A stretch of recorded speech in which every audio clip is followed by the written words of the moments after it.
The heat of that summer pressed against me like a weight, settling into my skin and my thoughts. I'd always found solace in routine, and that summer, routine had been my saving grace. Work in the mornings, a quick run before the heat of the day hit, and quiet evenings at home. It was predictable, uneventful, and safe. But all that changed when Mia moved in. Mia was my best friend's wife, a woman I'd known for years. She had this way of lighting up a room, her laugh infectious, her presence vibrant. I had always admired her from a distance, the way she and Ben seemed to fit together like pieces of a puzzle. When Ben had to leave town for a work assignment that would keep him away for 3 months, he asked if I could help out, make sure Mia was okay while he was gone.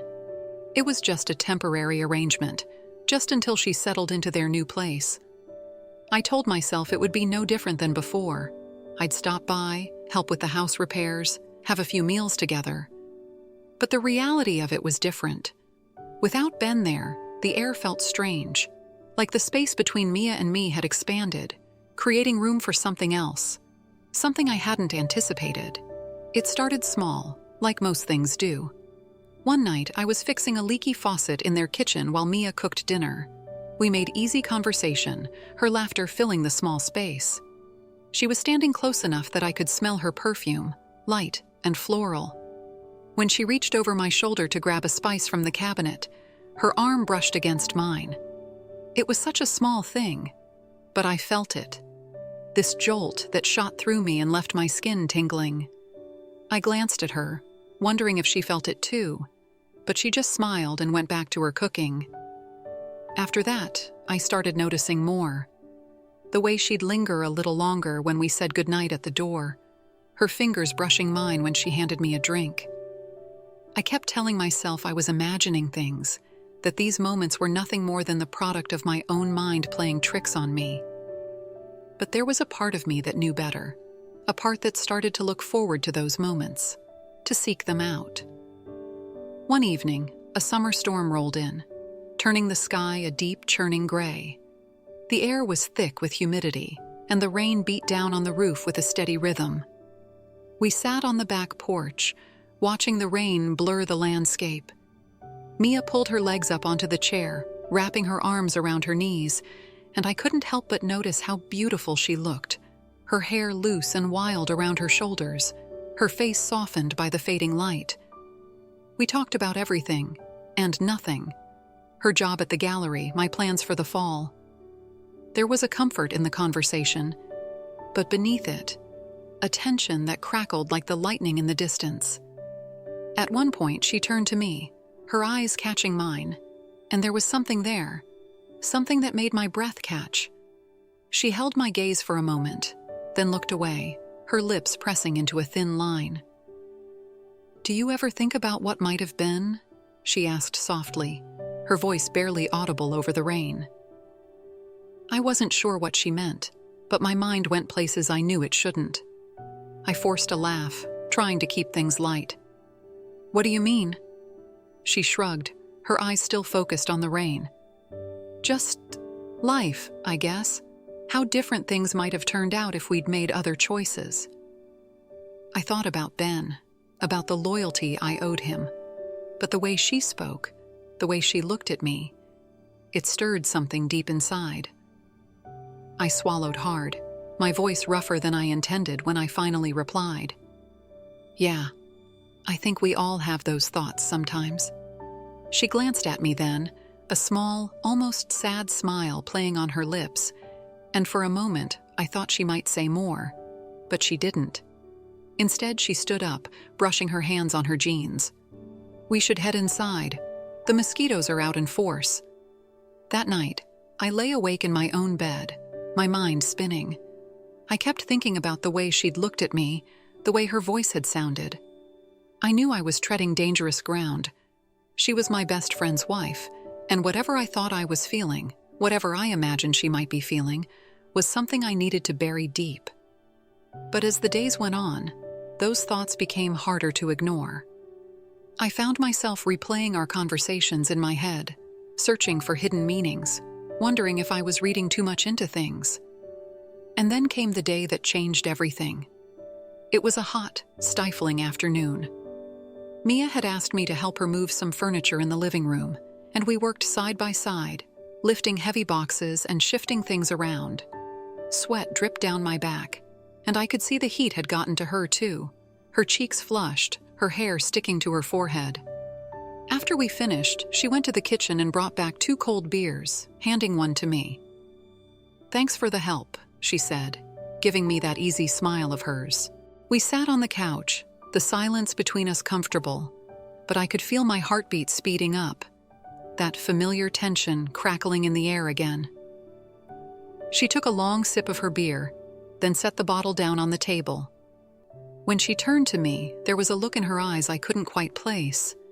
"Do you remember that night on the porch?" she asked softly. Her voice had a different tone now, something almost vulnerable. I nodded, my mouth suddenly dry. "Yeah, I remember." She hesitated, her fingers playing with the edge of her shirt. "I've been thinking about it, about what I said." My breath caught in my chest. I could see where this was heading, and I knew I should stop it. Knew I should say something that would put us back on solid ground. But I didn't. Instead, I just looked at her, waiting, wanting. She moved closer, her knee brushing against mine. It was such a small touch, but it sent a shiver through me. "I don't think I've been fair to you," she said, her voice barely more than a whisper. "Or to myself." Her hand found mine, her fingers sliding over my skin, and suddenly, all the air seemed to leave the room. I could feel my resolve crumbling, every rational thought slipping away as I focused on the warmth of her touch, the way her lips parted slightly, as if she were waiting for something. "Mia, we shouldn't..." I managed, but even as I said it, I didn't pull away. My voice lacked conviction, and I knew she could hear it. She leaned in, close enough that I could feel the heat of her breath against my skin. "I know," she murmured, her lips brushing against my ear.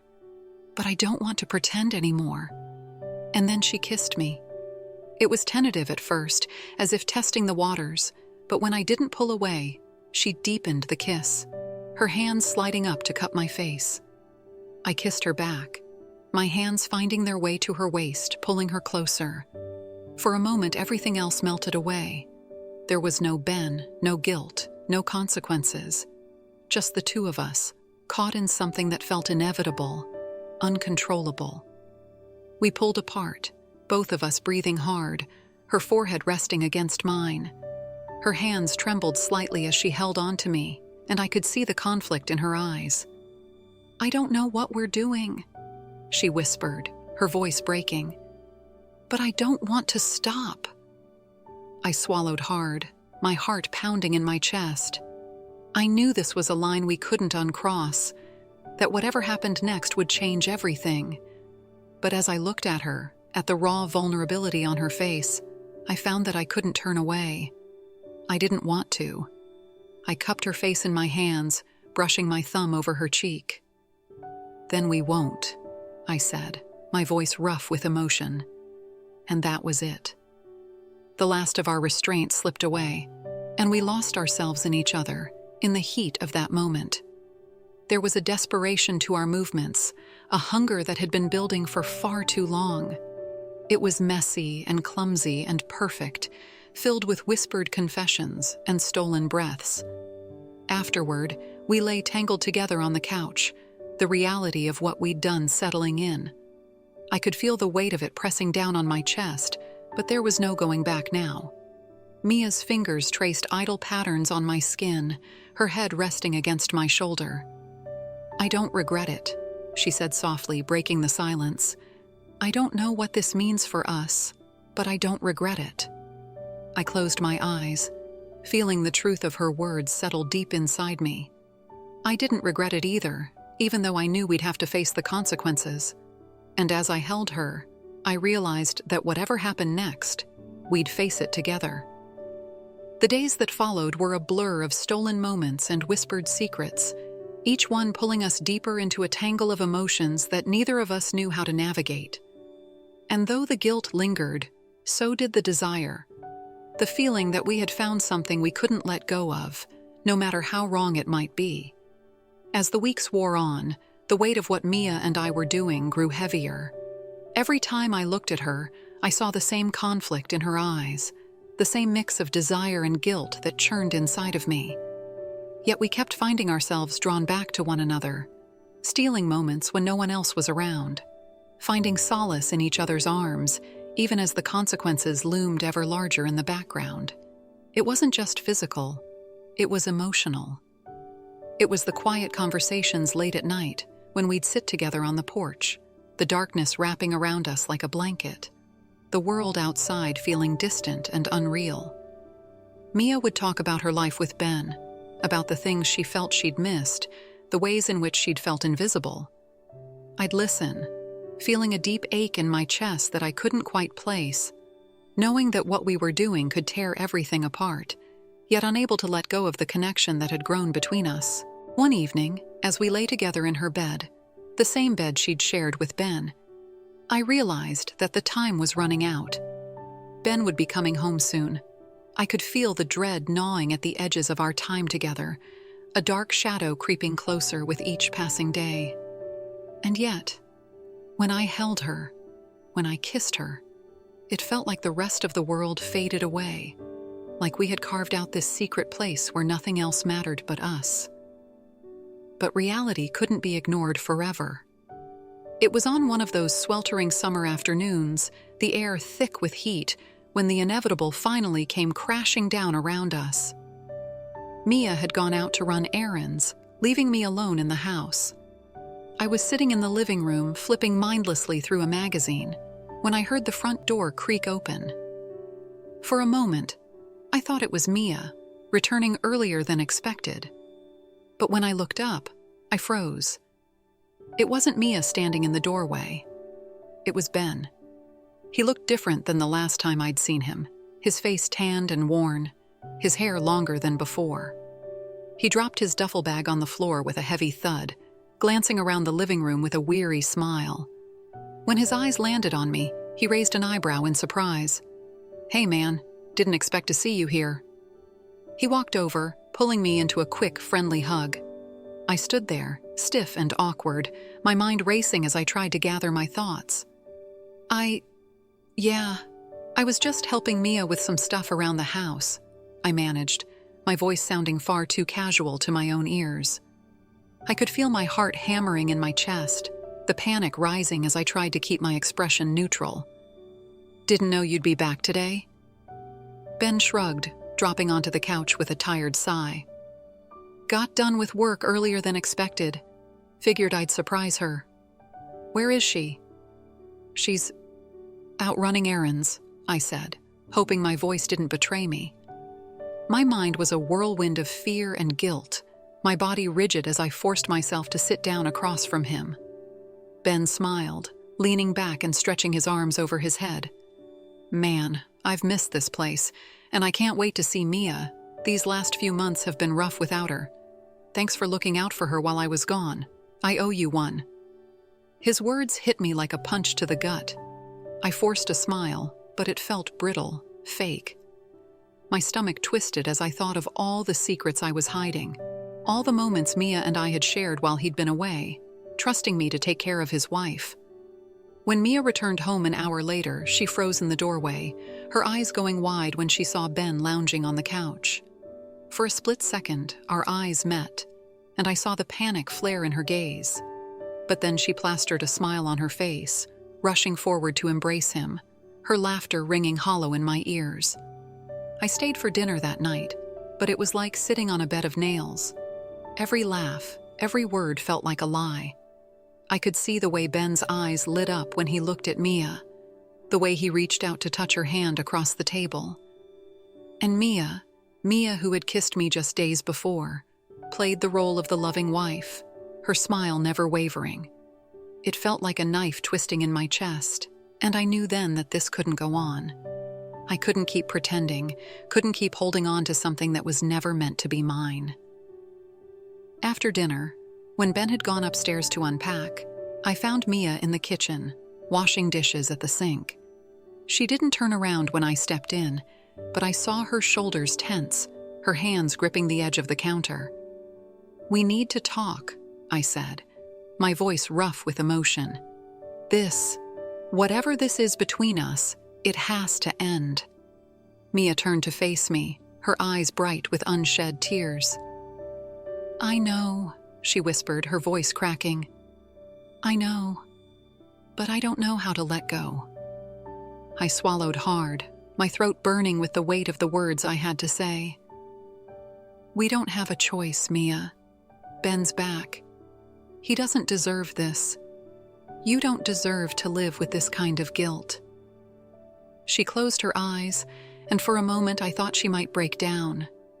But then she took a deep breath, forcing herself to meet my gaze. "You're right," she said, her voice barely more than a whisper. "We can't keep pretending."